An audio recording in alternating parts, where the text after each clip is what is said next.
नमस्कार। कार्यक्रम सीधा कुरा जनतासँग हेर्नको निमित्त न्यूज 24 टेलिभिजन हेरेर बसिरहनुभएका सम्पूर्ण दर्शक महानुभावहरूलाई स्वागत छ। म वीरेन्द्र जैरू। एक महिना अघि माओवादीका एक सांसदले पशुपतिमा पित्तलको जलहरी लगाइएको हो कि भन्ने प्रश्न राख्दै एमालेतिर निशाना साधे। यो कुराले एमाले अलि बढी नै आवेशमा आयो। त्योभन्दा बढी आवेशमा त अख्तियारका प्रमुख प्रेम कुमार राई आए। एमालेका अध्यक्ष केपी ओलीमाथि माओवादीका सांसदले पित्तले आरोप लगाएको सुनेर राईको रगत नै उम्ले जस्तो छ। 2 वर्षदेखि रोकेर राखिएको अनुसन्धानमा फटाफट टोली खटाएर जलहरी जोखियो। अनावश्यक सुनको जलहरीमा 80 करोड सक्ने तत्कालीन शासकको सनकबारे अख्तियारले प्रश्न उठाएनन्। आरोपी मिलन कुमार थापालाई सदस्य सचिव बनाएर राखिरहँदा उनीबाट प्रमाण मेटाउने सम्भावनामा पनि अख्तियारले आँखा चिम्लियो।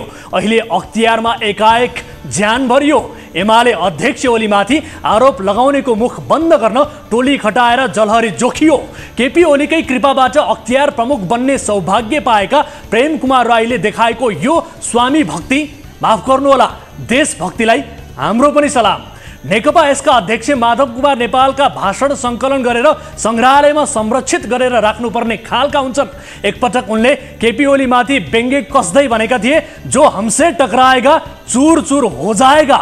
बुझी ल्याउँदा यो डायलग अध्यक्ष नेपालका लागि होइन, प्रेम कुमार राईका लागि चाहिँ उपयुक्त हुने रहेछ। अर्थात् जो ओली से टकराएगा चूर चूर हो जाएगा। पशुपतिको जलहरी जोख्न निकाल्दा थाहा भयो भित्रपट्टि तत्कालीन राष्ट्रपति विद्यादेवी भण्डारी, प्रधानमन्त्री केपी शर्मा ओली लगायत 13 जनाले आफ्नो नाम कुदाएका रहेछन्। पहिले राजाहरूले मन्दिर बनाउँथे, आफ्नो नाम लेखाउँथे, मन्दिरमा गजुर ढोका आदि केही थपथाप गर्थे, नाम कुदाउँथे। अब यो गणतन्त्र हो, कम्तीमा राजा झै अमर रहने चाहना नयाँ राजाहरूलाई लाग्यो त अरूले किन रिस गर्नु। अब रिस गरेर हुन्छ त। जनताका प्रतिनिधि भनिएका अहिलेका शासकहरूले गर्न बाँकी भनेको अब 2वटा काम मात्रै बाँकी छ। पहिलो हो बैंक नोटमा आफ्नो फोटो छपाउन एम अधिकारीलाई निर्देशन दिने, र दोस्रो हो श्रीपेच लगाएर फोटो सेसन गराउने। राजतन्त्र खोज्नेहरूका लागि भए पनि नेताहरूले यति चाहिँ गरिदिनै पर्ने भयो। कम्तीमा राजावादीहरूले अलिकति भए पनि तिर्सना त मेटाउन पाउने थिए। नेपालमा गणतन्त्र भन्ने व्यवस्था जनताका लागि आएको हो भन्ने कुनै प्रकारको भ्रम कसैमा छ भने त्यो आजैबाट, अहिलेबाट हटाए हुन्छ। यो गणतन्त्र नेता र उनीहरूको परिवारको खुसीका लागि आएको हो, जनताका लागि पक्कै आएको होइन। जनतालाई आफ्नो खुसी चाहिन्छ भने सरकारले 111 देशका लागि बाटो खुला गरेको छ। छानी ती देश जाने र जवानीसँग केही पैसा लिएर फर्किने विकल्प जीवित छ। यो बाहेक अरू सुविधा अहिलेलाई उपलब्ध छैन। कार्यकारी प्रधानमन्त्री रहने हाम्रो जस्तो व्यवस्था भएको मुलुकमा प्रधानमन्त्री नै सबै जनताका अभिभावक हुन्। अभिभावकको ध्यान आफ्नै छोरीको महानगर, आफ्नो निर्वाचन क्षेत्रभन्दा बाहिर जाँदैन भने यो देश कहिल्यै उभो लाग्दैन होला। एउटा देशमा भ्रष्टाचारी पनि हुन्छन्, दुराचारी पनि हुन्छन्, सँगै असल र सदाचारी पनि हुन्छन्। तर हामी यस्तो अभागी देशका जनता हौँ जहाँका प्रधानमन्त्रीले नरसंहारकारीलाई माया गर्छन्, मास्टर कुट्नेहरूलाई दया गर्छन्, मूर्ति चोरसँग यारी गर्छन्, आफैले मानसिक रोगी करार गरेकासँग पार्टी मिसाउँछन्, आफैले पुँजीपतिका दलाल र वर्गशत्रु भनेकाको ढाडमा बसेर समाजवादको यात्रामा निस्किन्छन्। जनताको कत्लेआमलाई क्रान्तिको पगरी गुथाएर हाम्रा प्रधानमन्त्री अहिले पनि भन्छन् कि यो राजनीति त जनताका लागि हो। अचम्म के छ भने प्रधानमन्त्रीले जनताका लागि राजनीति त गरे, तर जनताको परिभाषामा उनको परिवारका सदस्य बाहेक अरू कोही पनि पर्न सकेनन्। आफ्नो खुसीको साम्राज्य खडा गर्न 15-16 वर्षका बालबालिकालाई युद्धमा होमे, तिनको भविष्य बर्बाद पारेर अहिले 2 लाखले मलमपट्टी लगाइरहेका छन्। कञ्चनपुरकी बालिका निर्मला पन्तले न्याय कहिले पाउँछिन् भनेर पुरा देशले सरकारतिर हेरेर बसेको छ। तर सरकारले निर्णय गरेछ रेशम चौधरीलाई मन्त्री सरहको पिएसओ सुविधा दिने भनेर। देशमा प्रधानमन्त्रीले देखाइरहेको यो राजनीतिक पोर्न हो। यो राजनीतिक पोर्नका कलाकार को हुन् भनिरहनै परेन। यस प्रकारको राजनीतिक पोर्नका कलाकार पनि उनीहरू नै, निर्देशक पनि उनीहरू नै भएका छन्। यस्तो कर्मबाट प्राप्त भएको लाभले देश होइन, नेताको पारिवारिक समृद्धि चाहिँ प्राप्त भइसकेको छ। विश्लेषकहरूले भनेका थिए पुष्पकमल दाहाल प्रचण्डलाई विदेशीले दिएका जम्मा 2 काम, एउटा नागरिकता विधेयक प्रमाणीकरण गराउने र 63 सालभन्दा अघि नेपाली नरहेका व्यक्तिका सन्तानलाई वंशजको नागरिकता दिलाउने, अर्को रेशम चौधरीलाई रिहा गराउने। प्रधानमन्त्री दाहालले यी दुवै काम फत्ते गरेर आफ्नो इमान देखाइसकेका छन्। अब यिनले सत्ताबाट हात धुनुपर्नेछ। यस्तो विश्लेषण भइरहँदा अहिले काङ्ग्रेसमा भित्रभित्रै भुसको आगो लागिरहेको छ। काङ्ग्रेसका आधाउधी सांसद अहिले नै सरकार ढाल्न पाए हुन्थ्यो चाहिँ गरिरहेका छन्। अर्कोतिर समाजवादीका सांसदहरू बजेट पास गर्न नदिने भनेर कराइरहेका छन्। हुँदा डाक्टर बाबुराम भट्टराईले समेत प्रचण्ड सरकार ढालेर अब संयुक्त सरकार बनाउनु पर्ने बताउन थालेका छन्। स्याल कराउनु र बाख्रा हराउनुको संयोग मात्रै परेको हो भने यसमा हाम्रो भन्नु केही पनि छैन। तर राजनैतिक दल र तिनका नेताहरूको शैलीले भनिरहेको छ प्रचण्ड जे कामका लागि नियुक्त भएका थिए उनले जसका लागि जे दिनुपर्ने थियो त्यो दिइसके। अब यिनको उपयोगिता समाप्त भयो। आउनुहोस् सुरु गरौँ जनताको चासो गुनासो र प्रश्न सहितको विशेष कार्यक्रम सीधा कुरा जनतासँग।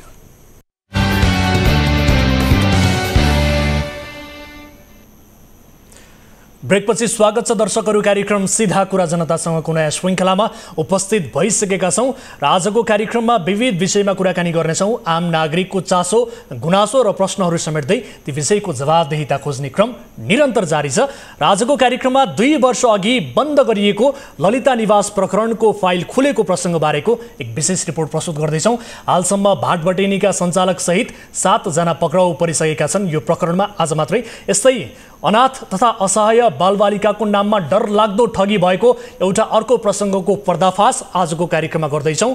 एउटी आमाले आफ्ना 2 सन्तानको समेत प्रयोग गरी 50 देखि 60 जनासम्म युवालाई कसरी मगन्ते बनाइन् र आफ्नो धन्दा चलाइन् त्यो सबै आजको कार्यक्रममा रिपोर्ट मार्फत देखाउँदैछौँ। र यस्तै पर्यटन मन्त्री सुदन किरातीले स्पष्टीकरण सोधेपछि नागरिक उड्डयन प्राधिकरणका महानिर्देशक यति बेला फायर भएका छन्।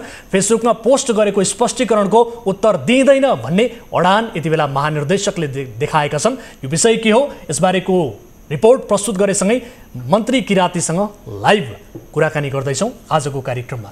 र यस्तै सिरियामा एक नेपाली चेलीले नारकीय जीवन बिताउनु परेको विषय आजको कार्यक्रममा देखाउँदैछौँ।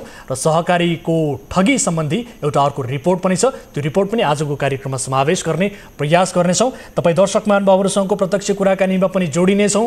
कुनै पनि समस्या पर्नुभएको छ, कुनै पनि गुनासाहरू छन् भने तपाईँले हाम्रो टोल फ्री नम्बर 1660122424 यसै गरी एनसेल नम्बर रहेको छ 9815 टेलिभिजनको स्क्रिनमा देखाइरहेका छौँ। कार्यक्रम अवधिभर कल गर्नुहोला। प्रत्यक्ष रूपमा जोडिएर आफ्ना गुनासा आफ्ना समस्याहरू तपाईँले हामीलाई सुनाउन सक्नुहुनेछ ताकि ती समस्याको समाधान निकाल्ने प्रयास हामीले गर्न सकौँ। आउनुहोस् कार्यक्रमको सुरुवात गरौँ ताली र गालीबाट। यसअघि हामीले सोधेको प्रश्न थियो काठमाडौँका मुख्य 100वटा चोकमा हाइमास्ट लाइट जडान गर्न 30 करोड रुपैयाँ छुट्याइएको छ। के अब काठमाडौँ रातमा पनि दिनमा चाहिँ उज्यालो होला? हुन्छ भन्नेले तालीमा र हुँदैन भन्नेले गालीमा भोट गर्नुपर्ने थियो। जस अनुसार 89%ले तालीमा र 11%ले गालीमा मत जाहेर गर्नुभएको छ।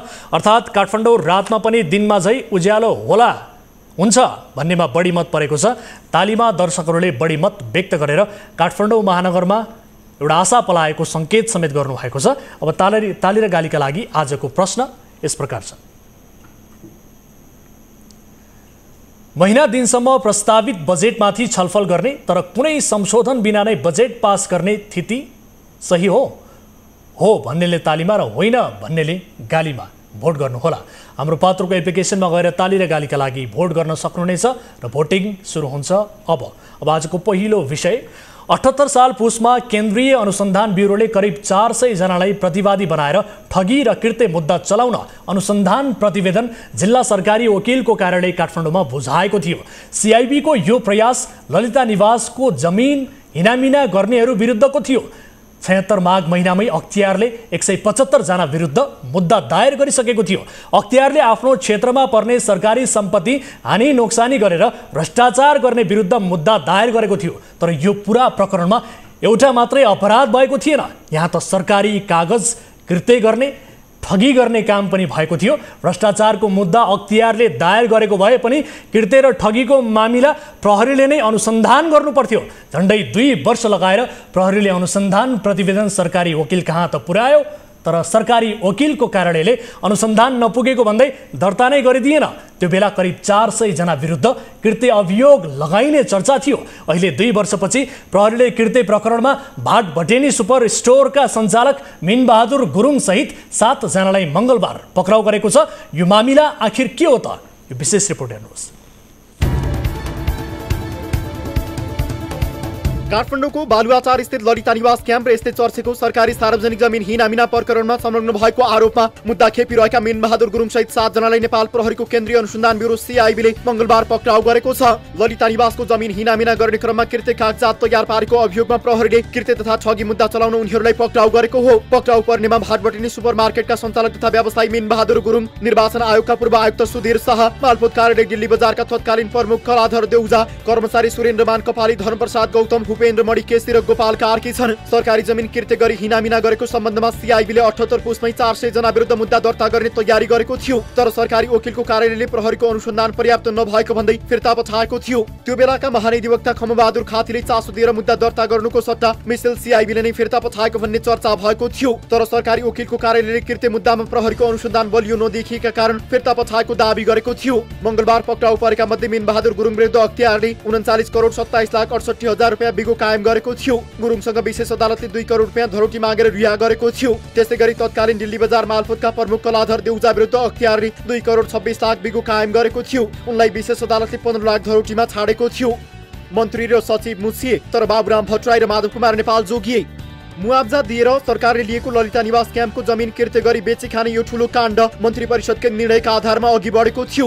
बिचौलियाहरूले प्रधानमन्त्रीका अधिकार दुरुपयोग गरेर जग्गा बेच्न सफल भएका थिए। 67 र 67 सालमा माधव कुमार नेपाल प्रधानमन्त्री हुँदा उनले क्याबिनेटबाटै बालुवाचारमा रहेको प्रधानमन्त्री निवासको क्षेत्र विस्तार गर्न व्यक्तिको नाममा भएको जमिन सट्टापट्टा गर्ने निर्णय भएको थियो। त्यही निर्णयका आधारमा हुँदै नभएका मोही खडा गरेर सरकारी जमिन मोहीको नाममा पुर्याइयो। यस्तै काम 69 सालमा बाबुराम भट्टराई प्रधानमन्त्री हुँदा पनि गरियो।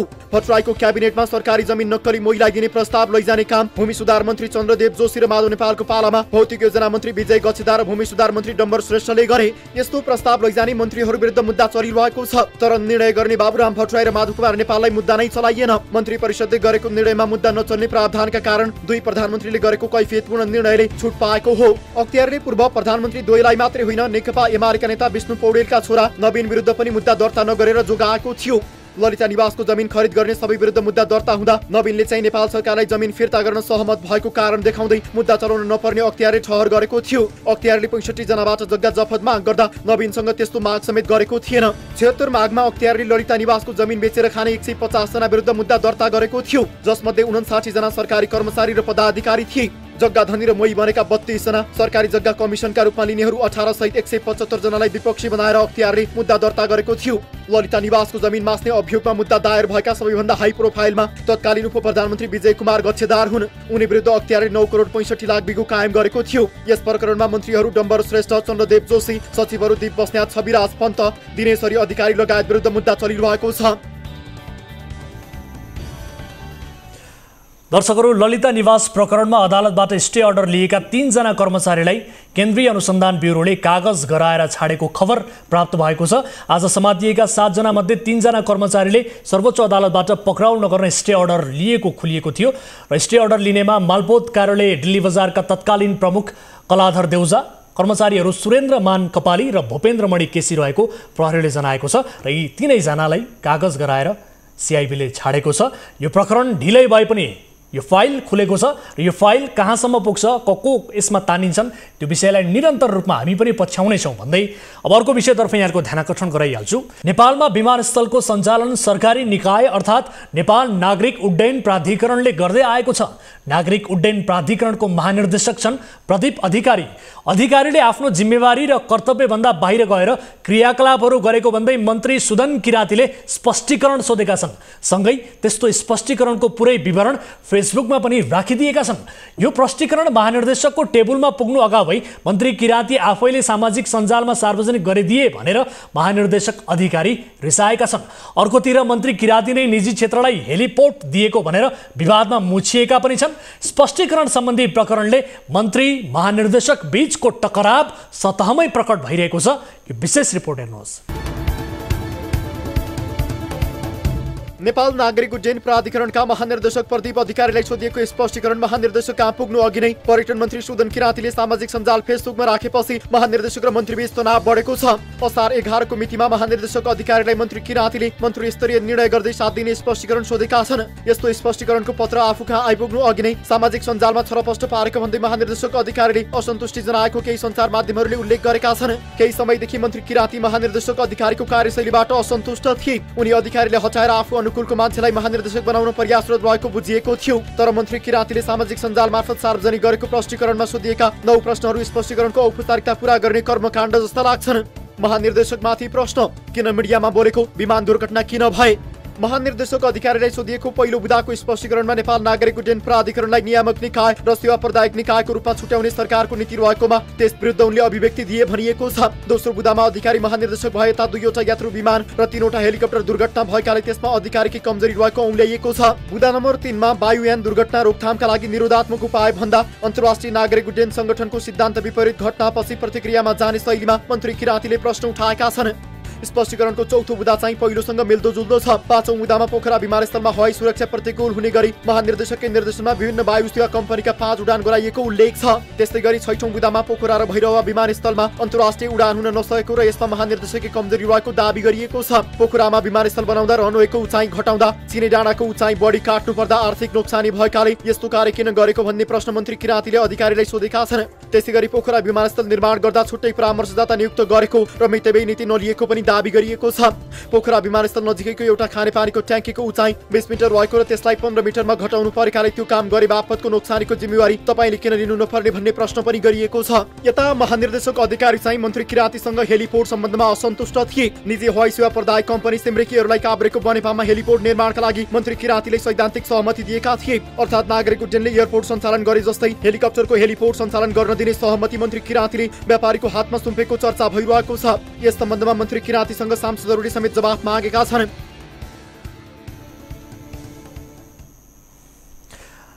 दर्शकहरू, यस विषयमा थप कुराकानी गर्नका लागि हामीले टेलिफोन सम्पर्कमा जोडेका छौं संस्कृति पर्यटन तथा नागरिक उड्डयन मन्त्री सुदन किराँतीलाई। मन्त्रीज्यू, स्वागत छ यहाँलाई कार्यक्रम सीधा कुरा जनतासँगमा।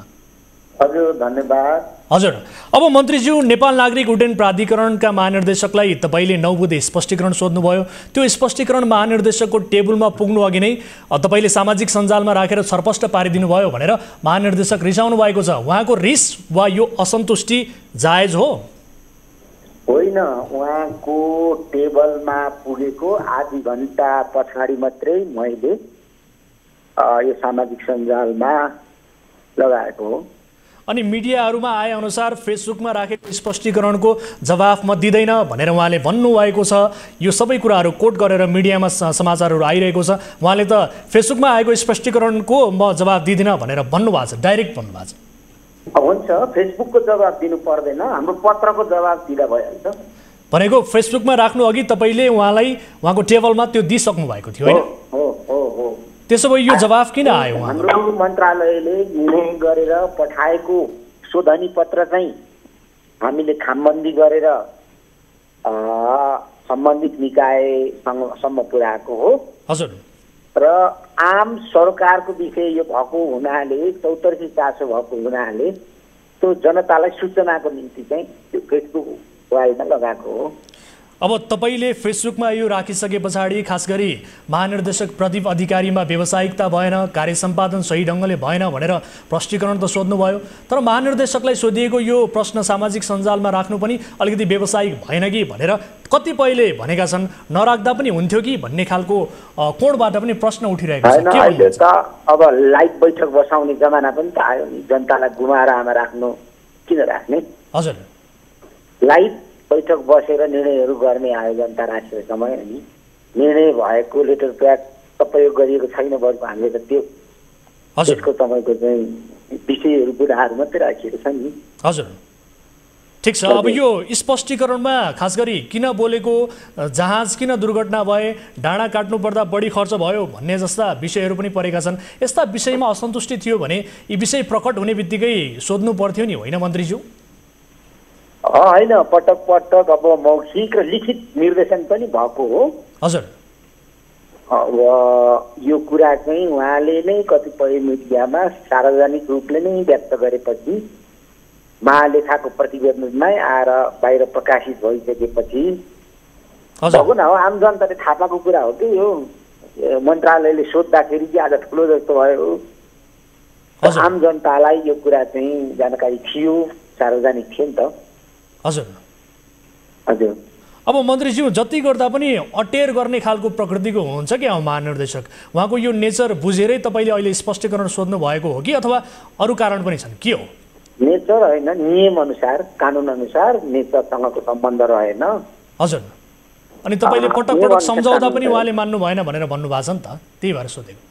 होइन, अब राज्यको नीतिको बाटोमा हामी हिँड्नुपर्छ। त्यस कारणले त्यो बाटोलाई एकदमै तपाईँको चाहिँ आत्मसात गरेर हिँड्नुपर्छ भनेर त पटक पटक हाम्रो छलफल पनि भएको छ। अनि त्यो छलफल गर्दा त्यो सम्झाउँदा पनि उहाँले नमाने जस्तो देखियो होइन? अब 7 दिन सबै कुरा नौबुदामै छँदैछ। हजुर। त्यसलाई बढाइ चढाइ किन गर्ने र, त्यहाँ सबै छ नि। ठिक छ, तपाईँले त्यो स्पष्टीकरण सोध्नु भएको, अब 7 दिनभित्र आएन स्पष्टीकरण भने फर्दर के हुन्छ, के गर्नुहुन्छ तपाईँ? हटाउनुहुन्छ? आउँछ, हटाउनुहुन्छ, बुद्ध जवाब दिनुहुन्छ। यो मन्त्रालयले मातहतको कर्मचारीहरूलाई यो कानुन अनुसार सोध्ने सुविधा छ। हजुर। उहाँले त दिइहाल्नुहुन्छ नि। होइन, उहाँले पठाउनु भएन भने आज त अब मिडियामा आएअनुसार त उहाँ त अब यो अलिकति भनौँ न एक हिसाबले यो स्पष्टीकरणको जवाब दिन आवश्यक ठान्दैन। हेरेको छैन, मलाई लाग्दैन त्यस्तो होइन, उहाँले त्यसो भन्नुभयो भनेर। हजुर। तर त्यो त्यस्तो हुँदैन, उहाँले पठाउनुहुन्छ नि।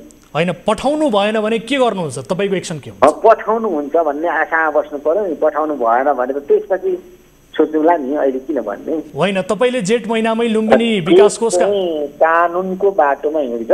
हजुर। राज्य सत्ता सञ्चालनको निम्ति कानुन हुन्छ र कानुनको बाटोमा हिँड्छ नि त देश त। मन्त्रीज्यू, तपाईँले जेठ महिनामै लुम्बिनी विकास कोषका उपाध्यक्षलाई पनि स्पष्टीकरण सोध्नु भएको थियो। स्पष्टीकरण सोधेर तर्साउने मात्रै, तर थप कारवाही चाहिँ केही पनि नगर्ने शैली अपनाउनु भयो जस्तो देखिन्छ कि, त्यही भएर मैले यो प्रश्न गरेको। के भन्नुहुन्छ? आफ्नो मातहतको कर्मचारीलाई सोध्ने, ट्र्याकमा ल्याउने, काममा जाने, परिणाम ल्याउने, त्यो हाम्रो अधिकारभित्रको कुरा हो नि। त्यो त अधिकार हो, ठिकै छ, तर स्पष्टीकरण तपाईँले भने बमोजिम कर्मचारीले काम गरेनन् भने त्यस बाहेकको पनि विकल्प होला नि केही? स्पष्टीकरण गर्ने बित्तिकै अरू फर्दर कारवाही गरिहाल्नुपर्छ भन्ने कुनै उ छैन। चित्तबुद्ध जवाफ आयो भने होइन। हजुर। त्यो गर्नुपर्छ भन्ने केही पनि छैन नि त। भनेको स्पष्टीकरण आम जनतामा उठेको प्रश्नको जवाब चाहियो नि त, जनता पनि भ्रम छ नि त। अनि तपाईँले अरूलाई चाहिँ प्रष्टीकरण सोध्नुभयो, तर एयरपोर्ट चाहिँ सरकारले चलाउने हेलिपोर्ट चाहिँ व्यापारीको हातमा सुम्पिने जस्तो यो खालको यो प्रवृत्ति देखियो। तपाईँले हेलिपोर्ट निर्माण गर्न सिमरिक एयरलाई सैद्धान्तिक सहमति किन दिनुभयो त? तपाईँ यत्रो ठुलो पत्रकारहरू संविधानै पढ्नुहुन्न रहेछ तपाईँ, ऐन कानुनै। नेपालको संविधानको अर्थनीति त 3 खम्बे अर्थनीति हो नि। हजुर। 3 खम्बे अर्थनीतिको मार्गदर्शनमा हाम्रो अर्थनीति सञ्चालित छ। नेपालको तपाईँको चाहिँ कयौँ ऐन कानुनहरूमा तपाईँको चाहिँ निजीलाई संरचना बनाउन दिने भन्ने स्पष्ट लेखेको छ। जहाँसम्म नियमन हुँदैन भन्ने कुरा कसरी भयो, यी सारा कुरा भन्दा ओडादेखि जनताको माग हुँदै सिडिओ कार्यालय गृहसम्मको सहमति छ। हजुर। अब नियमनको कुरा गर्ने हो भने त यहाँ हस्पिटलको टावरमा पनि बस्छ त हेलिकप्टर, गाउँ कोदोबारीमा पनि बस्छ। त्यसको नियमन कसले गर्दैछ, नियमन गर्ने कसरी हो भन्ने कुरा त प्राधिकरणलाई जिम्मा छ नि त। हजुर। कि त हामीले हाम्रो संविधान च्यात्नु पर्यो, कि त हाम्रो ऐन कानुन खारेज गर्नु पर्यो। ऐन कानुन एउटा बनाउने अनि प्राइभेट क्षेत्रलाई दिँदै नदिने भन्ने खालको सोच भने त प्राइभेट क्षेत्रका सबै लगानीकर्ताहरू देशमा नबस भन्नु त हो। ठिक छ। अब भोकै बस्ने राष्ट्रवाद, नाङ्गै बस्ने राष्ट्रवाद, रोगै सरी बस्ने राष्ट्रवाद त अब जनतालाई कहाँ सही हुन्छ त, हुँदैन नि। मन्त्रीज्यू, यसको मतलब अब यो हेलिपोर्ट चाहिँ निजी क्षेत्रलाई यो सञ्चालन गर्ने निर्माण यो दिने हो भने, जिम्मा दिने हो भने भोलिका दिनमा एयरपोर्ट पनि निजी क्षेत्रलाई दिने सम्भावना रह्यो होइन त? यो निजी क्षेत्रले चलाउने सम्भावना रह्यो होइन? सञ्चालन गर्नु त संसारमा, अमेरिकामा पैसा नभएर हो र? अमेरिकामा एयरपोर्ट प्राइभेटले चलाउँछ, चाइनामा पैसा नभएर हो। हजुर। चाइनामा प्राइभेटले सञ्चालन गर्छ। सिङ्गापुरमा जुनसुकै संसारको जति पनि एयरपोर्टहरू हेर्नुहोस् त गर्छ त। यसको अर्थ नेपालमा दिनुपर्छ भनेको होइन, तर संसार पृथ्वी चलेको छ। हजुर, दुनियाँमा आज हामी बाँच्ने हो भने त दुनियाँसँग सिक्नु पनि पर्छ क्या। भनेको नेपालमा पनि त्यो सम्भावना छ। बाहिर के भन्ने, अब हाम्रो त समस्या छ। हजुर, हाम्रोमा पनि त्यो सम्भावना छ। भोलिका दिनमा एयरपोर्ट निजी क्षेत्रले चलाउने सञ्चालन गर्ने सम्भावना छ। एयरपोर्ट पनि सम्भावना त सबै नै रहन्छ क्या। त्यो अहिले अब त्यता नजाउँ। हजुर, निजी क्षेत्रको सम्बन्धमा हाम्रो संविधान ऐन कानुनले के बोलेको छ त्यो चाहिँ व्याख्या गरौँ क्या।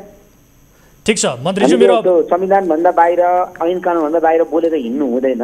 हजुर, ठिक छ। मेरो अब अन्तिम प्रश्न, एउटा फरक प्रसङ्गमा मैले अन्तिम प्रश्न तपाईँलाई राख्न चाहे। खास गरी यो पशुपतिको सुनको जलहरीमा अनियमितता भएको आशंका गर्ने र स्वच्छताका लागि आवाज उठाउने पशुपति क्षेत्र विकास कोषका सदस्य जो देवी प्रसाद बराललाई तपाईँले हटाउनु भयो, घाटामा रहेको वायु सेवा निगमलाई नाफामा छ भनेर प्रचार गराउनु भयो, स्टन्ट देखाउनु भयो भन्ने प्रकारका अनेकन प्रश्न यति बेला सत्तारूढ दलबाटै आयो। यसबारे प्रश्न पारिदिनुहोस् त, के हो यो? होइन, अब हामी काम गर्दैछौँ, परिणाम चाहन्छौँ र जनतालाई राष्ट्रलाई आज परिणाम चाहिएको छ। हजुर, अब त्यसरी भन्नेहरूलाई फर्केर जवाब दिने हामीसँग समय छैन। त्यता नजाउँ क्या, त्यता नजाउँ। तपाईँहरूले हेर्नु न, गएर तपाईँहरूले अनुसन्धान गर्नु, तपाईँहरूले अध्ययन गर्नु भइहाल्छ नि। भनेका यी प्रश्नहरूको कुनै अर्थ छैन। अर्थ त अब उहाँहरूले लगाउँछ होला, तर मेरो लागि अब मलाई फुर्सद छैन भन्नु न।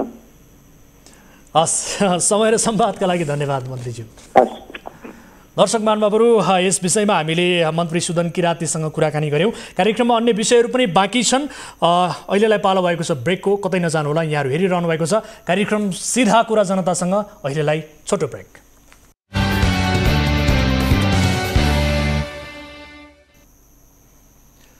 ब्रेकपछि स्वागत छ दर्शकहरू। कार्यक्रम सिधा कुरा जनतासँगमा विभिन्न विषयको रिपोर्ट प्रस्तुत गर्दै त्यससँग सम्बन्धित रहेका सरोकारवाला निकायसँगको जवाफ लिने क्रम पनि निरन्तर जारी छ। विशेष रिपोर्ट अबको क्रममा हामी प्रस्तुत गर्न गइरहेका छौँ। अनाथ र असहाय बालबालिकाका लागि आश्रम बनाउने भनेर एउटा कथित संस्थाले युवाहरूलाई नै मगन्ते बनाएको छ। संयुक्त नेपाल अनाथ तथा असहाय बालबालिका समाज नामक संस्थाले युवाहरूलाई नेपालका विभिन्न सहरमा माग्न पठाउँथ्यो। दैनिक 2100 रुपैयाँ सङ्कलन गर्नै पर्ने लक्ष्य दिन्थ्यो। त्यो रकम कुनै आश्रम बनाउन होइन, आफ्नै स्वार्थ पुरा गर्न संस्थाका सञ्चालकहरूले प्रयोग गर्थे। तर गल्ली गल्ली डुलेर मगन्तेको जागिर पाएकाहरूले तलब पनि पाउँदैन थिए। 50 देखि 60 जना युवालाई 15 देखि 22,000 रुपैयाँसम्म तलब दिने भनिएको थियो, तर कसैलाई पनि तलब दिइँदैन थियो। अत्याचार भएपछि पीडितहरूले हाम्रो टिमलाई खबर गरे, उनीहरूले प्रहरीलाई समेत खबर गरे।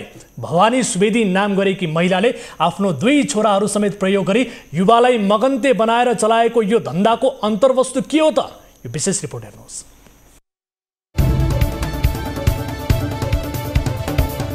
नेपाल अनाथ तथा असहाय बालबालिका समाजले अनाथ तथा असहाय बालबालिकाको नाममा डरलाग्दो ठगी गरेको घटना सार्वजनिक भएको छ।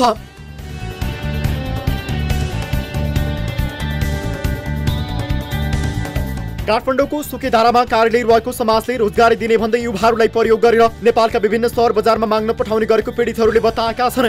समाजको धन्दा उजागर गर्ने यी भिडियोहरू हेर्नुहोस्।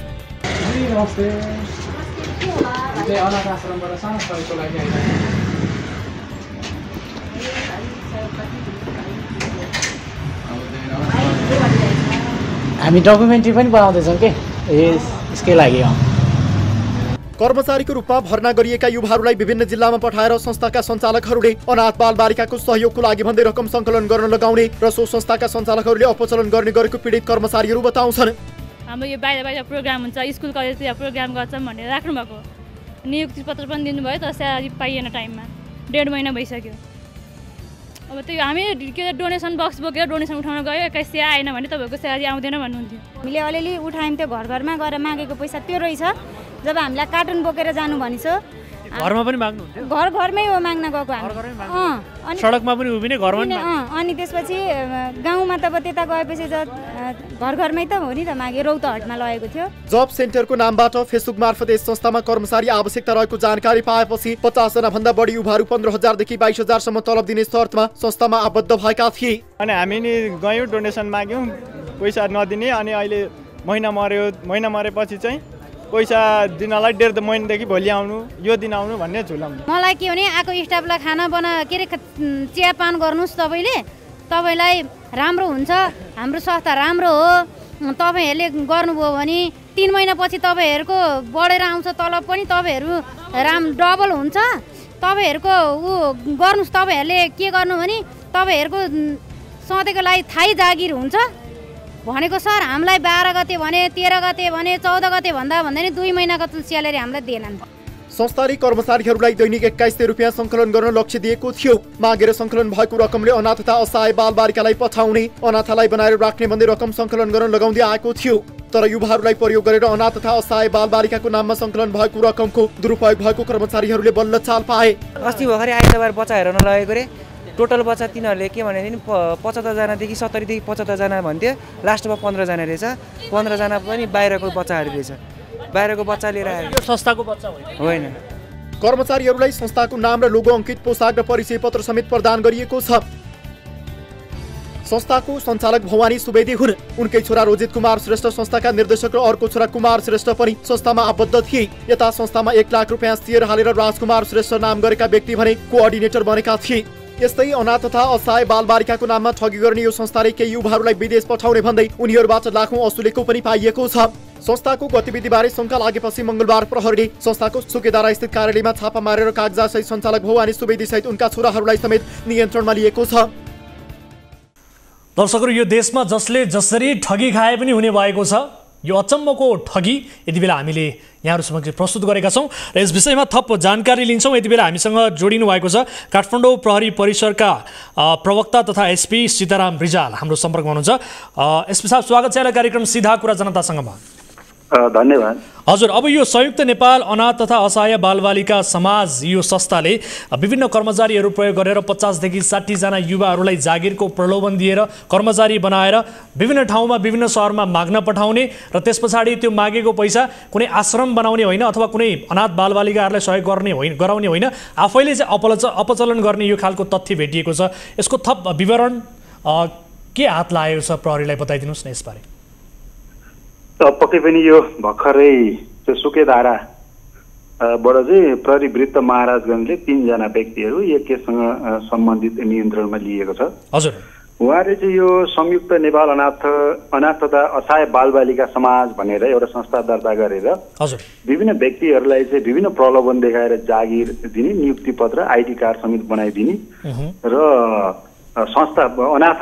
यस्तो केसमा कस्तो खालको मुद्दा आकर्षित हुन्छ यसबारे पनि बताइदिनुहोस् न। पक्कै पनि अब काठमाडौँ नेपालको राजधानी सहर भएकाले गर्दाखेरि यहाँ हामीले चाहिँ दैनिक यी कुराहरूलाई हेरिरहँदाखेरि विभिन्न प्रकृतिका नयाँ नयाँ अनौठा किसिमका ठगीहरू देखि नै रहेको छ। अब यो हामीले चाहिँ पक्कै पनि यस्ता खालका घटनाहरूमा निगरानी बढाइ नै रहेका हुन्छौँ।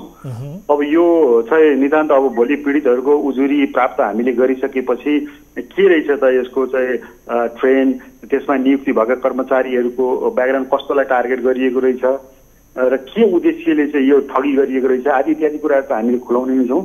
विशेष त यो मुद्दामा आकर्षित हुने भनेको अहिलेसम्मको हाम्रो प्रारम्भिक अनुसन्धानले चाहिँ ठगिने भन्ने खालको देखाउँछ। अन्य कुराहरू पनि अब अनुसन्धान गर्दै जाँदा अन्य केही भएदेखि खुल्दै जाला। अब हामीलाई पीडितहरूले बताएअनुसार यो संस्था कहीँ कतै दर्ता पनि छैन, नक्कली फेक डकुमेन्ट्सहरू बनाइएको छ भनेर भनिएको अवस्था छ र संस्थाको सञ्चालक जो भवानी सुवेदी हुनुहुन्छ उनका 2 छोराहरू पनि यसमा संलग्न रहेको जो यति बेला महाराजगञ्ज प्रहरी वृत्तले पक्राउ पनि गरेको, नियन्त्रणमा लिएको पनि बताइएको अवस्था छ। यसमा यो संस्थामा खास गरी सञ्चालक भएर कर्मचारी भएर कतिजना काम गरेका थिए, यसबारे केही विवरण प्राप्त भएको छ सर? अब पक्कै पनि यो हाम्रो अनुसन्धानको क्रममा यी सम्पूर्ण कुराहरू हामीले खोज्ने नै हो। जस्तो सबैभन्दा पहिला त अब यो संस्थाको दर्ता सम्बन्धी कुराहरू नै हामीले खोज्छौँ। संस्था दर्ता कहाँ हुनुपर्ने भएको छ कि छैन र संस्थाका विधानका कुराहरू त्यसमा आउलान्, ती कुराहरू हामीले पक्कै पनि खोज्ने नै हो। र यसमा अब सञ्चालकहरू अब संस्थाको त्यो विधानहरू लिएर आइसकेपछि को रहेछन्, कतिजना रहेछन् भन्ने खालको कुराहरू पनि आउला नि। अहिलेसम्मको हाम्रो प्रारम्भिक इन्भेस्टिगेसनमा चाहिँ सञ्चालकहरू 4 जना भनेर बुझिएको छ। अब यो सञ्चालकहरूको एकिम सङ्ख्या कति हो, के हो र यसमा चाहिँ पीडित कति हुन्। अर्को कुरा चाहिँ के हो भनेदेखि यसमा चाहिँ अहिलेसम्म हामीले बुझेसम्म चाहिँ यो अनाथालयमा चाहिँ कुनै पनि अनाथ बालबालिका नै नरहेको भन्ने खालको कुराहरू पनि आइरहेको छ। यी सम्पूर्ण कुराहरूलाई चाहिँ एउटा अनुसन्धानको दायरामा ल्याएर हामीले अनुसन्धान गर्ने नै हो। अब एसपी साहब, हामीलाई जानकारी प्राप्त भएअनुसार पहिले पनि बाराको निजगढमा खास गरी केही कर्मचारी सहित यसका सञ्चालकहरू माथि प्रहरीले छापा मारेर उनीहरूलाई नियन्त्रणमा लिएको खबर पनि प्राप्त भएको छ। यो पहिले पनि प्रहरीले एकपटक कानुनी दायरामा ल्याइसकेको र अहिले फेरि यही संस्थाका सञ्चालकहरू पुनः यही खालको धन्दामा चलिरहँदा यसले कस्तो खालको सन्देश दियो सर? यसलाई नियन्त्रण गर्न सकिएन कि त्यति बेलै भन्ने लाग्दैन तपाईँलाई? होइन, यसलाई अब यो सम्पूर्ण जस्तो बाराको यहाँले घटना भन्नुभयो, भोलि इन्भेस्टिगेसनको दौरानमा यही संस्थाले गरेको हो रहेछ भने त्यो कुराहरू पनि आउने नै हो। र कतिपय कुराहरू कस्तो हुन्छ भने जस्तो त्यो बाराको घटनामा चाहिँ म जानकार नभएको हुनाले त्यसलाई मैले खासै त्यति उल्लेख गरिनँ। अन्य कुराहरूमा त हाम्रो यस्ता खालका कुराहरूमा निगरानी बढिरहेको हुन्छ र हामीले चाहिँ ल्याएका कुराहरूलाई हामीले पक्कै पनि कानुनको दायरामा ल्याएर कानुनी कारबाही अगाडि बढाइएको अवस्था छ। त्यति हुँदाहुँदै पनि यता कता यस्ता खालका कुराहरू लुकेर छिपेर गर्ने क्रम त फेरि पनि नहोला भन्न सकिन्न। भएका देखिएका हामीले हाम्रो सूचनाबाट प्राप्त भएका कुराहरूलाई चाहिँ हामीले कानुनी दायरामा अहिलेसम्म ल्याइरहेका छौँ, ल्याउने नै हो। नेपाल प्रहरीको काम पनि त्यो हो। हस् एसपी साहब, यो समय र जानकारीका लागि धन्यवाद दिन चाहन्छौँ र यस विषयलाई हामी फेरि पनि फलोअप गर्छौँ र आगामी दिनमा यहाँहरूसँग फेरि पनि यसबारे अपडेट लिनेछौँ सर। हस्, थ्याङ्क यू, धन्यवाद। दर्शकहरू, यस विषयमा कुराकानी गऱ्यौँ। महाराजगञ्ज प्रहरी वृत्तमा 3 जना यति बेला नियन्त्रणमा रहेका छन्। यो डरलाग्दो ठगीबारे पीडितहरूले हामीलाई जानकारी गराएसँगै हामीले उनीहरूको आवाज र यो कस्तो खालको ठगी हो भन्ने विषयमा रिपोर्ट समेत प्रस्तुत गरेका छौँ। अब अर्को विषयतर्फ यहाँहरूको यति बेला म ध्यान आकर्षण गराइहाल्छु। ताप्लेजुङकी लाक्पा फुडी शेर्पा दलालको प्रलोभनमा परेर युद्धग्रस्त मुलुक सिरिया पुगिन्। सिरिया पुग्नुको एक मात्रै आशा थियो, आकर्षक तलब सहितको रोजगारी। आकर्षक तलबको त धेरै परको कुरा अहिले लाक्पा रोजगारदाताबाटै बन्धक भएकी छिन्। उनीमाथि कुटपिट पनि हुँदै आएको छ। लाक्पाको परिवार न्युज 24 टेलिभिजनको कार्यालयमा आएर भनेको छ उनलाई मुक्त गर्न सहयोग गरिदिनुहोस्। विदेशी भूमिमा छोरीले पाएको दुःख सुनाउन आमा आएकी छिन्। हेरौँ आमाको मन र छोरीले पाएको कष्ट समेटिएको यो दुःखद रिपोर्ट। ताप्लेजुङकी लाक्पा फुटी शेर्पाले सिरियामा झण्डै 1 वर्ष घरेलु कामदार हुँदा पाएको पीडा शब्दमा वर्णन गरी साध्य छैन। दलालको प्रलोभनमा परेर युएई हुँदै सिरिया पुर्याइएकी लाक्पा अहिले त्यहाँ नारकीय जीवन बिताइरहेकी छिन्। सिरियाको राजधानी दमास्कसमा रहेकी लाक्पाले घरमालिकको कुटपिटको शिकार हुनु परेको छ। उनी 24 घण्टा काम गर्नुपर्ने, राम्रो खाना पनि नपाउने र घरभित्रै बन्धक भएर बस्नुपर्ने बाध्यतामा छिन्। सोमबार न्युज 24 टेलिभिजनको कार्यालयमा आइपुगेका लाक्पाको परिवारले विदेशी भूमिमा उनले भोग्नु परेको दुःखको बेली विस्तार सुनाएका छन्। खाना पनि नदिने, सुत्न नदिने, जम्मा दिनमा 1 घण्टा 2 घण्टा सुत्नु पाउने, त्यो पनि काम गर्नुपर्ने, सुत्ने ठाउँ पनि जम्मा सेफ्टी ट्याङ्कीको मास्तिरपट्टि सुत्नुपर्ने, राम्रो ठाउँ पनि नभएको त्यस्तो गाह्रो ठाउँमा राखेको रहेछ। नेपाल आउन नपाउने अनि 5 वर्ष पछाडि मात्रै आउनु पाउँछ अरे, त्यो पनि खानु नदिएर जहाँ हप्ता दिनमा 1 प्याकेट चाउचाउले छाक टार्नु परेको छ। एकदम गाह्रो छ दिदीको अवस्था। दिदीले त्यो सबै भिडियो कलबाट भन्नुभएको तपाईँले? हजुर, हामीले खाना खाइरहेको भिडियो कल गर्छ, कसरी खाना खाएको त्यो गर्नु, रोएर बस्छ। बन्धक सरह जीवन बिताइरहेकी लाक्पालाई छुटाउन घरमालिकले $8,000 शर्त राखेका छन्। बहिनी पेमा शेर्पाका अनुसार घरमालिकले लाक्पालाई 5 वर्षका लागि खरिद गरेको बताउने गरेका छन्। $8,000 बुझाएर मात्रै पासपोर्ट दिएर नेपाल फर्काउने शर्त घरमालिकको छ, तर यति रकम बुझाउने हैसियत शेर्पा परिवारको छैन। दिदी समस्यामा परेपछि गुहार माग्दै आफूहरू धेरै निकाय धाएको तर कतिबाट पनि सहयोग नपाएको बहिनी पेमाको गुनासो छ। साउनीले उसलाई चाहिँ भन्छ अरे मेरो पैसा मैले तिमीलाई 5 वर्षको लागि किनेको छु, तिमीलाई मैले यहाँको $8,000 किनेको छु, त्यो पैसा देऊ, तिमी जहाँसुकै जाऊ, तिम्रो म पासपोर्ट दिन्छु भन्नुहुन्छ अरे। अनि दिदीले भन्नुहुन्छ मलाई $8,000 पैसा चाहिन्छ अरे मम्मी, त्यति दिनुहोस् अनि म नेपाल निस्केर आउँछु भन्नुहुन्छ। तर अनि हामीले कति ठाउँ हिँड्यौँ सहयोग मागेर, तर कहीँ पनि पाएन। हामीले चाहिँ मानव बेचबिखन कार्यालयमा पनि गयौँ, उहाँहरूले पनि केही काम गरिदिनु भएन, आश मात्रै देखाउनुहुन्छ, निकालिदिन्छु भन्नुहुन्छ। हामी भन्दा पछि केस गरेकोलाई निकालिसकेछ, तर हाम्रो केही गरिदिनु भएन, पैसा नभएर होला के होला थाहा छैन। अनि वैदेशिक रोजगारमा पनि गएको, उहाँहरूले सक्दैनौँ हामीले, अनि मानव बेचबिखन कार्यालयमा जानु भनेर पठाउनु भयो। अनि लाक्पालाई एजेन्ट अस्मिता गुरुङले राम्रो कमाइ हुने प्रलोभनमा पारेर भिजिट भिसामा नेपालबाट दुबई पुर्याएकी थिइन्। अस्मिताले लाक्पालाई हाल दुबईमा रहेका अर्का एजेन्ट जोन तामाङको जिम्मा लगाइन्। जोनले भने उनलाई 6 महिनासम्म कामविहीन बनाएर दुबईमै राखे, त्यसपछि सिरिया पुर्याएर बेचिदिए। घर मालिकलाई छलेर भिडियो कलमा जोडिन् लाक्पा, आमा छोरीको रुवाबासी। लाक्पालाई घर मालिकले मोबाइल समेत चलाउन दिँदैनन्, तर घर मालिकलाई छलेर उनले हामीसँग भिडियो कलमा जोडिएर आफ्नो पीडा सुनाएकी छिन्। उनले आफूलाई जसरी पनि उद्धार गरी नेपाल फर्काइदिन गुहार मागेकी छिन्। कुटपिट पनि हुन्छ, यहाँनिर अफिसहरू पनि मान्छेले मेरो जिउहरू सबै छुनेर धेरै गाह्रो छ।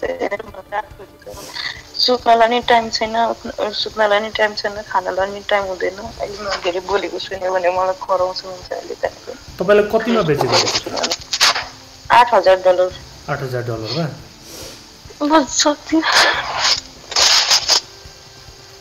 तपाईँ नराउनु होला। तपाईँको यहाँ दिदी, तपाईँको बहिनी र आमा पनि आउनु भएको छ होइन। हामी तपाईँलाई नेपाल फर्काउने प्रयास गर्छौँ, केही समय धैर्य गर्नु होला। उहाँले सबै नम्बरहरू पनि ल्याउनु भएको छ एजेन्टको होइन। हामी यताबाट पहल गर्छौँ नि है। तपाईँ नेपाल फर्किन चाहनुहुन्छ होइन? म नेपाल फर्किने, मलाई उद्धार गरिदिनु छ। मैले कहाँनिर जान्नु र मेरो आमा त्यति नै हो, आमाले जति जे गरे त्यति हो। उता छोरीले आफ्नो पीडा सुनाउँदा यता आमालाई भने भिडियो कलमा बोलेको थाहा पाउँदा छोरीमाथि कुटपिट होला कि भन्ने चिन्ताले सताइरहेको थियो। के ठाउँमा पुर्यायो? साउनी आउँछ, साउनीले कुट्ला तँलाई, हामीले सक्दैन तँलाई बचाउनलाई। तँलाई साउनीले कुट्ला नि नानी।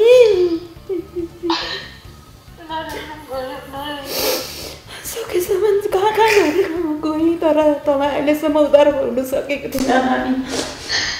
सरहरूले गरिदिनुहुन्छ अरे, दुःख मान्नु, नअत्तालिकन दिमागलाई ठिक कन्ट्रोल गर्नु। हामीले नि सकेसम्म कहाँ गएन, नजाने पनि सबैलाई सोधी खोजी गरेर नरुनु। लाक्पाको उद्धारका लागि उनको परिवारले वैदेशिक रोजगार विभाग र मानव बेचबिखन अनुसन्धान ब्युरोमा निवेदन दिएका छन्। लाक्पालाई बिचल्लीमा पार्ने एजेन्ट अस्मिता गुरुङ र हाल युएईमा रहेका जोन तामाङ भने सम्पर्कविहीन छन्। दर्शकहरू, यसरी नेपाली चेली लाक्पा फुडी शेर्पालाई सिरियामा नारकीय जीवन बिताउन बाध्य पार्ने अस्मिता गुरुङ र दुबईमा रहेका जोन तामाङलाई हामीले सम्पर्क गर्ने प्रयास गरेका थियौँ, तर यी दुवैजनासँग हाम्रो सम्पर्क हुन सकेको छैन। मानव बेचबिखन अनुसन्धान ब्युरोका पदाधिकारीलाई पनि सम्पर्क गर्ने प्रयास गर्यौँ, तर हाम्रो प्रयास सफल हुन सकेको छैन। खैर, यस विषयलाई हामीले गम्भीरतापूर्वक लिएका छौँ। लाक्पालाई उद्धार गरी सकुशल नेपाल ल्याउने बाचा हामीले गरेका छौँ। उनी नेपाल फर्किएपछिको सुखद फलोअप रिपोर्ट हामी पक्कै पनि प्रस्तुत गर्ने पाउनेछौँ भन्ने आशावादी हामी बनेका छौँ र उनको उद्धारका लागि समन्वय गर्नुपर्ने निकायमा हामीले समन्वय गर्ने कामको सुरुवात पनि गरिसकेका छौँ र लाक्पा र उनको परिवारलाई हामीले उनलाई पक्कै पनि मद्दत गर्ने र उद्धार गरी नेपाल ल्याउने बाचा गरेका छौँ र यो बाचा हामी पुरा गर्नेछौँ, यसमा हामी आशावादी छौँ भन्दै यति बेला कोही दर्शक हामीसँग जोडिनु भएको छ, उहाँको समस्या सुन्छौँ। नमस्कार, कहाँबाट को बोल्दै हुनुहुन्छ? हजुर नमस्कार। हजुर, यहाँको शुभ नाम, कहाँबाट बोल्दै हुनुहुन्छ? हजुर, म झापा अर्जुन धारा 11 यो सालबाडी टोल नम्बर 3 बाट म नरेन्द्र बहादुर खड्का बोल्दैछु। हजुर हजुर, के समस्या पर्नु हो? तपाईँ आफ्नो समस्या राख्नु होला।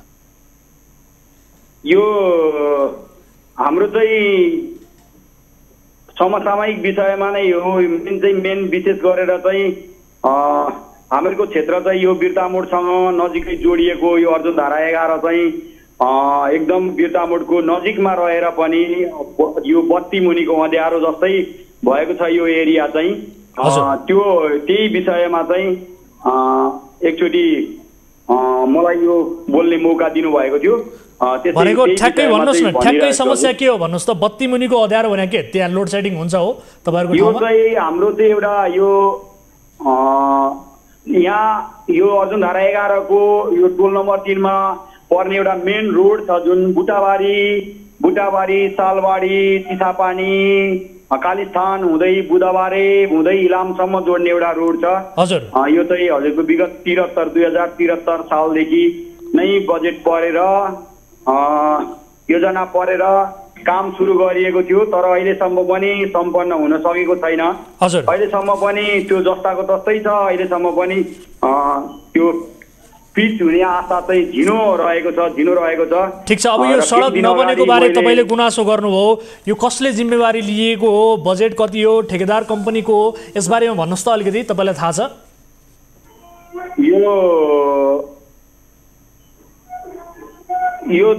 यो कञ्चनजङ्घा देवी कञ्चनजङ्घा देवीले चाहिँ ठेक्का लिएको चाहिँ जानकारी छ हामीलाई। त्यसले नै बोर्ड राखेको छ त्यहाँ बुटाबारी चोकमा र अलिअलि कामै नगरेको होइन, कामहरू पनि अलिअलि गरेका छ। तर जम्मा 10 किलोमिटर बाटो हजुरको 10 किलोमिटर बाटो चाहिँ यति समय भयो, यति लामो समय भयो, त्यो चाहिँ अहिले पनि जस्ताको तस्तै नै छ। अहिले पनि जस्ताको तस्तै छ। केही दिन अगाडि चाहिँ त्यो बाटोमा चाहिँ पानी जमेको अनि त्यो बाटोमा चाहिँ समस्या भएको पनि मैले खिचेर हालेको थिएँ। अनि तपाईँहरूले खिचेर त हाल्नुभयो, तर सम्बन्धित निकायका मान्छेहरूलाई यसबारे गुनासो गर्नुभयो कि भएन त? के भन्नुहुन्छ उहाँहरू? हामीले हाम्रो वडादेखि लिएर हामीले सदन सहरी विकासमा पनि गएर ठेकदारलाई पनि भेटेर उहाँलाई पनि तपाईलाई हामीले गर्न सक्ने सहयोग, तपाईलाई यो बाटो बनाउने क्रममा कुनै अवरोध आयो भने त्यसमा यो समाजका तर्फबाट, गाउँका तर्फबाट, यो टोलको तर्फबाट हामी तपाईलाई पूर्ण सहयोग गर्छौं। तपाईलाई यस विषयमा हामी बुझ्छौँ तपाईँले जुन गुनासो राख्नु भएको छ सडकका सम्बन्धमा, यस विषयलाई हामी फलोअप गर्छौँ। के भएको रहेछ, किन ढिलासुस्ती भयो भनेर हामी ठेकेदार कम्पनीलाई पनि सोध्नेछौँ। अहिलेका लागि छुट्टिन्छौँ है त, समय अभावले। हुन्छ दर्शकहरू, यस विषयलाई हामी फलोअप गर्छौँ। हाम्रो टिमले के भएको रहेछ पक्कै पनि बुझ्नेछ। अब अर्को विषयतर्फ यहाँको ध्यान आकर्षण गराइहाल्छु। सहकारी संस्थाहरूमाथि नियमन गर्ने निकाय कमजोर हुँदा अहिले हजारौँ लाखौँ बचतकर्ता घर न घाटको स्थितिमा पुगेका छन्। कतिपयको जीवनभरको कमाई पनि सहकारीले नै खाइदिएको छ। एक होइन, दुई होइन, सयौँ सहकारीका सञ्चालकले बचतकर्ताको पैसा खाएर हिँडेका छन्। ठुलो रकम हिनामिना गरेर फरारहरूको खोजी प्रहरीले गर्छ, तर अलि कम रकम हिनामिना गर्नेहरूको त हिसाब नै छैन। काठमाडौँको माइती घरमा सहकारी पीडितहरूको अन्त्यहीन जस्तो लाग्ने धरनाको श्रृङ्खला चलिरहेको छ। यो रिपोर्ट हेर्नुहोस्। यी हुन् राधा महर्जन। राधा एकल महिला हुन्। छोरी रोजगारका लागि खाडी मुलुकमा छिन्। छोरीले पठाएको रकम उनले जोहो गरेर खुसी बचत तथा ऋण सहकारी संस्थामा जम्मा गरेकी थिइन्। 5 लाख रुपियाँ जम्मा भइसकेको थियो। घर भाडा तिर्न समेत समस्या भएपछि 25 दिनदेखि उनी सडक धरनामा छिन्। यतिका समयसम्म आफ्नो समस्या सुन्न कोही पनि नआएको भन्दै उनले आक्रोश पोखिन्। त्यो कुर्सीमा कसले पुराको यही गरिब दुखी जनताले होइन, भोट माग्न आउने बेलामा चाहिँ घर घरमा आएर तिमीहरूको हरेक दुःखमा साथ दिन्छु, हरेक पाइलामा साथ दिन्छु भनेर हामीलाई गर्ने। अहिले हामीलाई चाहेको बेलामा चाहे रवि होस्, चाहे प्रचण्डजी होस्, चाहे केपी बा होस्, कहाँ छ यति भन्न चाहन्छु कि हजुरहरू कहाँ छ? किन कानमा तेल हालेर बसेको? ए माइती घर मण्डलामा हामीलाई गोली हालेर मारिदेऊ कि हामीलाई पेट्रोल हालेर मारिदेऊ। खुसी सहकारी संस्थाका सञ्चालक अजय घिमिरे हुन्। तिनी अजय घिमिरेका कारण बचतकर्ताहरूले आफ्नो रकम फिर्ता पाउन सकेका छैनन्। चाबहिल गङ्गोबु न्यू रोड गरी सहकारीका 3 शाखाहरू छन्, तर अहिले सञ्चालक फरार छन्। बचतकर्ता पैसा फिर्ताका लागि सडकमा छन्। आज 11 गते 12 गते भइसक्यो, भाडा तिर्न सकेको छैन। यति गरिदिनु सरकार। रवि लान्छेजीलाई यति भनेको, उहाँले राम्रो काम पनि गर्नुभएको छ, तर राम्रो भन्दा नि अहिले हामीलाई हजुरको साथ चाहिन्छ। यही भिडमा 76 वर्षीय पेम्बा श्री शेर्पा पनि सहभागी छन्। उनले सुमो बचत तथा ऋण सहकारी संस्थामा 25 लाख रुपियाँ जम्मा गरेका थिए। खाइ नखाई बुढेसकालमा काम लाग्ला भनेर जम्मा गरेको बचत उनले फिर्ता पाउन सकेका छैनन्। तर संस्थाका अध्यक्ष ज्ञान बहादुर लामा अहिले सम्पर्कविहीन छन्। सहकारीमा पैसा डुबेपछि बुढेसकालमा घर सम्बन्ध बिग्रिएको छ। उनी घरबार विहीन बनेका छन्। बुढेसकाल घर छोरछोरीले पनि हेर्दैन। अब मलाई छोरछोरी पनि माना छुटाएर घरमा अलग अलग आफ्नो भाग लाएर ल चिया खाउँ बाउ भनेर यताउता खान पुगेन कि हामी पाल्छु भन्ने छैन। त्यति भए पनि आज अंश भाग कता मागेर यतिखेर मलाई अदालतसम्म पुर्याएको छ। सहकारीमा जम्मा गरेको पैसा फिर्ता नपाएपछि विभिन्न सहकारीका पीडित बचतकर्ताहरू 25 दिनदेखि धरनामा छन्। उनीहरू सबैको एउटै माग छ, खाइ नखाई जम्मा गरेको बचत रकम फिर्ता पाऊँ भन्ने। मेरो 5 लाख रुपियाँ दाम छ। मेरो छोराले पढ्न पास, मलाई देश विदेश जहाँबाट पनि मलाई सहयोग गरिदिनु पर्यो। भोलि म लेखेर राखेँ नि त्यो पैसा छोराले कमाएपछि म तिर्छु बरु। मेरो छोराले पढ्नै पाएन पैसा नि हाम्रो त्यही जग्गा बेचेको पैसा बुवालाई उपचार गरेर रहेको थियो क्या। अलिकति पैसा बुवा पनि खुवाउनु अनि अलिकति रहेको पैसा अनि त्यो सहकारीमा लगेर मैले त्यहाँ राखेँ नि अनि मैले ब्याङ्कमा राखेको पैसा म केही नजाने मान्छे लगेर फसाए तिनीहरूले। हामीले त चौकीमा पनि केस हालिसक्यौँ, हामीले अदालतमा पनि गयौँ है। कहीँबाट केही पनि नपाएकोले गर्दा अहिले लास्टमा आएर हामी यहाँनिर आउनु पर्यो। हेर्नुहोस् है, हामीलाई त अरूभन्दा पनि हामीले आधा पेट काटेर हेर्नु नखाई बच्चाहरूको पेट काटेर भन्छ आफूले भन्नु न है, दुःख गरेर कमाएको चिज हो नि त त्यो। उनीहरू पुग्नुपर्ने सबै सरकारी निकाय पुगिसकेका छन्। तर कुनै निकायबाट पनि समस्या समाधान हुने छाँटकाँट नदेखिएपछि उनीहरू बाध्य भएर धरनामा बसेका हुन्। असारे झरीमा पनि उनीहरू पाल टाँगेर सडकमै खानापानी बोकेर धरना बसिरहेका छन्।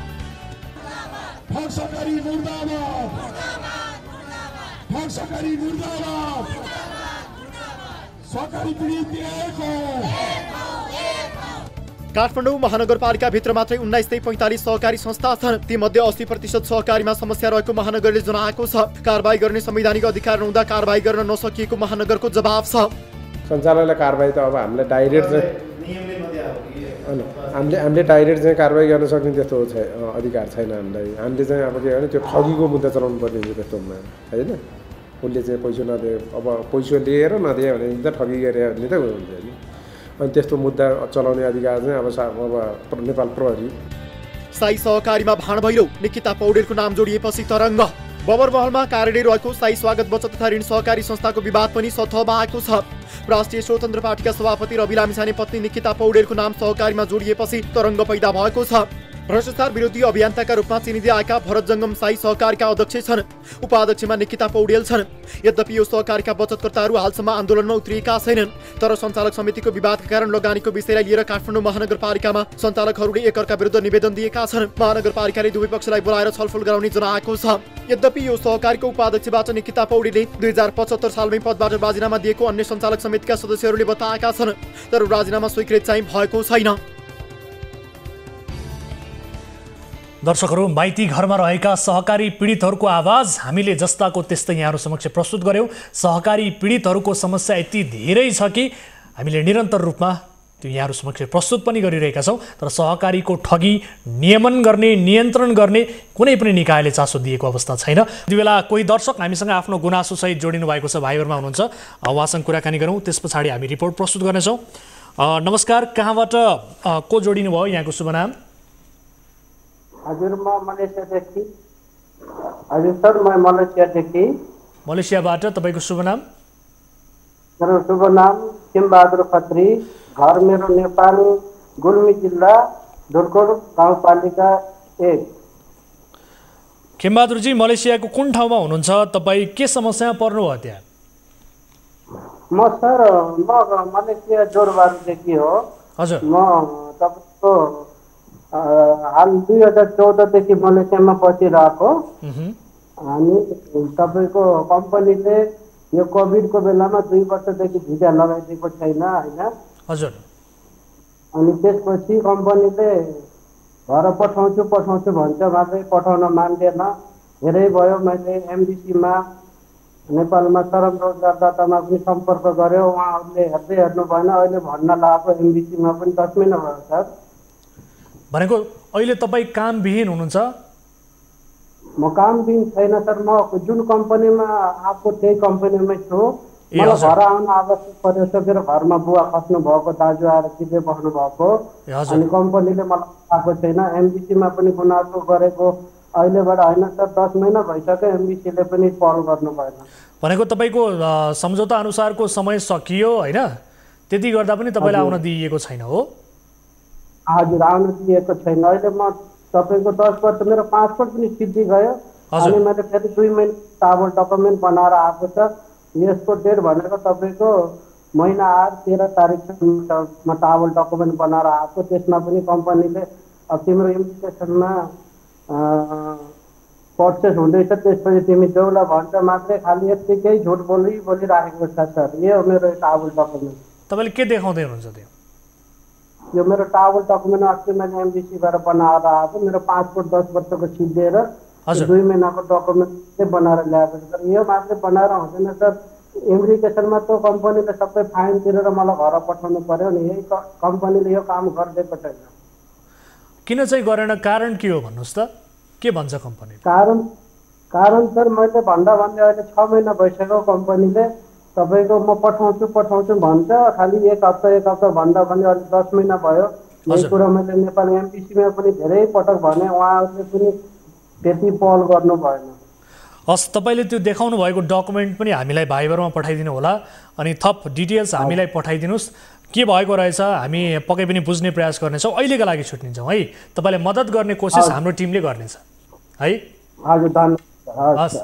दर्शक महानुभावहरू, उहाँलाई मद्दत गर्ने कोसिस हाम्रो तर्फबाट हुनेछ। मलेसियाबाट उहाँ जोडिनु भएको थियो। खैर, यिनै विषयहरू प्रस्तुत गर्दा गर्दै आजलाई कार्यक्रम सीधा कुरा जनतासँगको निर्धारित समय सकिएको छ। हाम्रो टोल फ्री नम्बर 1660122424, एनसेल नम्बर रहेको छ 9801157224 मा 24 घण्टा तपाईँले सम्पर्क गर्नुहोला। आफ्ना समस्या, आफ्ना गुनासाहरू, समाजमा देखिएका कुनै पनि विकृति विसङ्गति उप खबरदारी गर्न चाहनुहुन्छ भने ती विषयमा पनि तपाईँले जानकारी गराउनुहोला। हाम्रो भाइबरमा विभिन्न किसिमका तथ्य प्रमाणहरू सहितका समस्याहरू तपाईँले पठाउनुहोला। उजागर हामी गर्नेछौँ, ती विषयको उत्खनन हामी गर्नेछौँ र समाधानको प्रयास पनि हामी गर्नेछौँ भन्दै आजलाई कार्यक्रम सीधा कुरा जनतासँगको निर्धारित समय सकिएको छ। म वीरेन्द्र जैरू बिदा हुन्छु।